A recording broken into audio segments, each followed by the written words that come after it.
প্রিয় দর্শক, স্বাগত জানাচ্ছি সারাদিনের সংবাদে প্রতিদিনের আয়োজন রাত 11টার শীর্ষ সংবাদে। সারা বিশ্বের গুরুত্বপূর্ণ সব সংবাদের শিরোনাম জেনে নিন শুরুতেই। সাংবাদিক তুহিন হত্যায় সম্পৃক্ত 8 জন গ্রেপ্তার, জানালেন জিএমপি কমিশনার। ক্ষুব্ধ হয়ে ইসরায়েলে অস্ত্র রপ্তানি বন্ধের ঘোষণা জার্মান সরকারের। অন্যদিকে নেতানিয়াহুর গাজা দখলের পরিকল্পনায় ইতালি সহ 5 দেশের তীব্র নিন্দা, পরিকল্পনার অভিযোগ নাকচ করলেন নেতানিয়াহু। রাষ্ট্র হিসেবে ফিলিস্তিনকে স্বীকৃতি দিবে না যুক্তরাষ্ট্র। অন্যদিকে ভেনিজুয়েলার প্রেসিডেন্ট মাদুরোকে ধরিয়ে দিলে $50 মিলিয়ন পুরস্কার ঘোষণা যুক্তরাষ্ট্রের। মোসাদের আরও 20 গুপ্তচরকে গ্রেপ্তার করল ইরান। ফেব্রুয়ারির প্রথমার্ধে নির্বাচন, বললেন সিইসি। ট্রাম্প নিজেকে ধ্বংস করেছে, মন্তব্য মার্কিন অর্থনীতিবিদের। প্রতিবেশী দেশগুলো আমাদের থেকে সরে যাচ্ছে, মোদিকে বললেন শারদ পাওয়ার। অলাভজনক স্থলবন্দর বন্ধ করে দেওয়া হবে, জানালেন নৌ পরিবহন উপদেষ্টা। যুক্তরাষ্ট্র রাশিয়া বৈঠকে জেলেনস্কিকে প্রয়োজন নেই, মন্তব্য ট্রাম্পের। গাজা ফিলিস্তিনিদের ইসরায়েলকে বিপজ্জনক পদক্ষেপ বন্ধের আহ্বান চীনের। শুনছিলেন সংবাদ শিরোনাম, এবারে বিস্তারিত। ফ্যাশন ব্র্যান্ড মানে আর্ট। গাজীপুর মেট্রোপলিটন পুলিশের কমিশনার ডক্টর মোহাম্মদ নাজমুল করিম খান জানিয়েছেন, সাংবাদিক তুহিন হত্যা মামলায় সিসিটিভি ফুটেজ বিশ্লেষণে 8 জনের সম্পৃক্ততা পাওয়া গেছে এবং তাদের গ্রেপ্তার করা হয়েছে। তিনি জানান, হানি ট্র্যাপ চক্রের অপকর্মের ভিডিও ধারণের কারণেই তুহিনকে হত্যা করা হয়। হত্যার অস্ত্র উদ্ধার, সিসিটিভি ফুটেজ ও অন্যান্য প্রমাণ পুলিশের হাতে রয়েছে। ভিডিওগুলো ফরেনসিকে পাঠানো হয়েছে এবং পিএম রিপোর্ট পেলেই দ্রুত চার্জশিট দেওয়া হবে। জার্মানি ইসরায়েলে অস্ত্র রপ্তানির অনুমোদন স্থগিত করেছে। চ্যান্সেলর ফ্রিডরিশ মের্জ জানিয়েছেন, পরবর্তী সিদ্ধান্ত না হওয়া পর্যন্ত এই নিষেধাজ্ঞা বহাল থাকবে। গাজায় ইসরায়েলের চলমান অভিযান, হামাসকে সরাতে ব্যর্থতা এবং গাজা দখলের অভিপ্রায়ের জেরেই এই পদক্ষেপ বলে মনে করছেন বিশ্লেষকরা। অন্যদিকে ইসরায়েলের নিরাপত্তা মন্ত্রিসভা গাজা সিটির নিয়ন্ত্রণ নেওয়ার পরিকল্পনা অনুমোদন দিয়েছে, যা দেশি বিদেশি মহলে সমালোচিত হয়েছে। ইতালি, ফ্রান্স, কানাডা ও আরও কয়েকটি দেশ নিন্দা জানিয়েছে। জাতিসংঘ গাজাকে ফিলিস্তিনের অংশ হিসেবে উল্লেখ করেছে। এদিকে ইসরায়েলের প্রধানমন্ত্রী নেতানিয়াহু গাজা দখলের অভিযোগ অস্বীকার করে বলেন, লক্ষ্য হামাসকে সরিয়ে শান্তিপূর্ণ সরকার গঠন। তিনি জার্মান নিষেধাজ্ঞায় হতাশা প্রকাশ করে বলেন, জার্মানি নিজেদের অবস্থানের সঙ্গে দ্বন্দ্ব তৈরি করেছে। যুক্তরাষ্ট্রের ফিলিস্তিনকে রাষ্ট্র হিসেবে স্বীকৃতি দেওয়ার কোনো পরিকল্পনা নেই। দক্ষিণ লন্ডনে ব্রিটিশ পররাষ্ট্রমন্ত্রী ডেভিড লেমির সঙ্গে বৈঠকে মার্কিন ভাইস প্রেসিডেন্ট জেবি ড্যান্স বলেন, সেখানে কার্যকর কোনো সরকার নেই, তাই স্বীকৃতি দেওয়ার অর্থ বোঝাই কঠিন। তিনি হামাসকে ধ্বংস করাকেই জরুরি মনে করেন। অন্যদিকে যুক্তরাষ্ট্র ভেনিজুয়েলার প্রেসিডেন্ট নিকোলাস মাদুরোর গ্রেপ্তার তথ্যের জন্য পুরস্কার বাড়িয়ে $50 মিলিয়ন করেছে।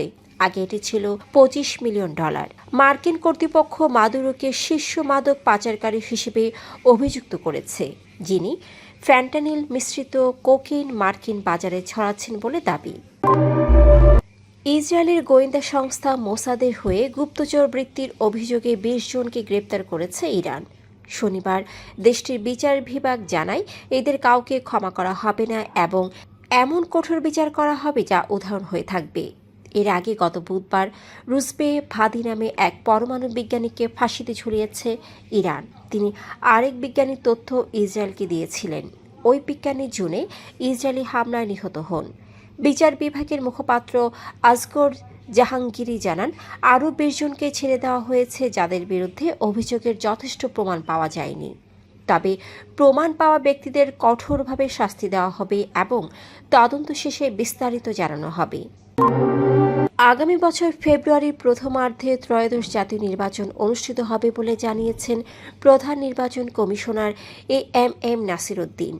শনিবার রংপুরের ডিসি এসপিদের সঙ্গে বৈঠক শেষে তিনি জানান, সুষ্ঠু, সুন্দর ও গ্রহণযোগ্য নির্বাচন উপহার দিতে কাজ করছে নির্বাচন কমিশন। এর আগে সকালে রংপুরের আঞ্চলিক নির্বাচন কর্মকর্তার কার্যালয়ে এক সভায় তিনি বলেন, 5ই আগস্ট প্রধান উপদেষ্টা জাতীয় ও বিশ্ববাসীকে ওয়াদা দিয়েছেন একটি ঐতিহাসিক নির্বাচন উপহার দেওয়ার। এর মাধ্যমে নির্বাচন কমিশনের উপর আস্থা প্রকাশ পেয়েছে।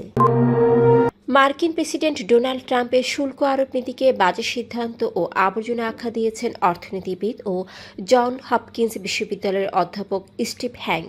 এনডিটিভিকে দেওয়া সাক্ষাৎকারে তিনি বলেন, ট্রাম্প বাণিজ্য যুদ্ধ শুরু করে নিজেকে ধ্বংস করছেন। ভারতের পণ্যে 50% শুল্ক বৃদ্ধির প্রসঙ্গে তিনি বলেন, ট্রাম্প নেপোলিয়নের পরামর্শ উপেক্ষা করছেন, শত্রুর সঙ্গে হস্তক্ষেপ না করাই ভালো। তিনি মনে করেন ভারতের উচিত ধৈর্য ধরে তাস বুকের কাছে রাখা, কারণ ট্রাম্পের তাসে ঘর ভেঙে পড়বে। হ্যাঙ্ক আরও দাবি করেন, আমেরিকায় বিশাল বাণিজ্য ঘাটতি রয়েছে, কারণ ব্যয় জাতীয় উৎপাদনের চেয়ে বেশি। ট্রাম্পের অর্থনীতি সম্পূর্ণ ভুল পথে যাচ্ছে। ভারতের সাবেক কৃষি ও প্রতিরক্ষা মন্ত্রী শারদ পাওয়ার বলেছেন, প্রতিবেশী দেশগুলো ভারতের কাছ থেকে দূরে সরে যাচ্ছে এবং এটি উপেক্ষা করা ঠিক হবে না। শনিবার মহারাষ্ট্রের নাগপুরে তিনি বলেন, পাকিস্তান, নেপাল, বাংলাদেশ, শ্রীলঙ্কা ও মালদ্বীপ ভারতের প্রতি অসন্তুষ্ট। এ অবস্থায় প্রধানমন্ত্রী নরেন্দ্র মোদীর উচিত বিষয়টি গুরুত্ব দিয়ে দেখা।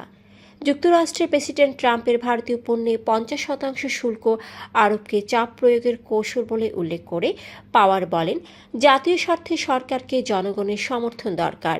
ট্রাম্পকে আবেগপ্রবণ বলে উল্লেখ করে তিনি বলেন, তার কোনো নিয়ন্ত্রণ নেই, যা মনে আসে তাই বলেন। দিনাজপুরের হিলি স্থলবন্দর পরিদর্শনে গিয়ে বস্ত্র ও নৌপরিবহন উপদেষ্টা ব্রিগেডিয়ার জেনারেল অবসরপ্রাপ্ত ডক্টর এম শাখাওয়াত হোসেন জানিয়েছেন, অলাভজনক স্থলবন্দরগুলো বন্ধ এবং কিছু বন্দর প্রাইভেট সেক্টরের কাছে হস্তান্তরের পরিকল্পনা করছে সরকার। শনিবার তিনি জানান, দেশের 24টি স্থলবন্দরের মধ্যে ইতিমধ্যে 4টি বন্ধ হয়েছে, আরও 4টি বন্ধের প্রক্রিয়া চলছে। পাশাপাশি উন্নয়নশীল বন্দরের অবকাঠামো উন্নয়নেরও পরিকল্পনা রয়েছে। রাশিয়া ইউক্রেন যুদ্ধ বন্ধে সম্ভাব্য আলোচনায় ইউক্রেনের প্রেসিডেন্ট জেলেনস্কির অংশগ্রহণ প্রয়োজন নয় বলে জানিয়েছেন যুক্তরাষ্ট্রের প্রেসিডেন্ট ডোনাল্ড ট্রাম্প। তিনি জানান, বৈঠক হবে শুধু পুতিন ও তার মধ্যেই, পরে আলাদা করে জেলেনস্কির সঙ্গে দেখা করবেন। শুক্রবার ট্রাম্প এই মন্তব্য করেন। এর আগে পুতিনের মুখপাত্র জানান, রুশ প্রেসিডেন্ট ট্রাম্পের সঙ্গে বৈঠকে আগ্রহী এবং বৈঠকটি সংযুক্ত আরব আমিরাতে হতে পারে। নিউ ইয়র্ক পোস্টে বলা হয়েছিল, পুতিনকে আগে জেলেনস্কির সঙ্গে আলোচনা করতে হবে।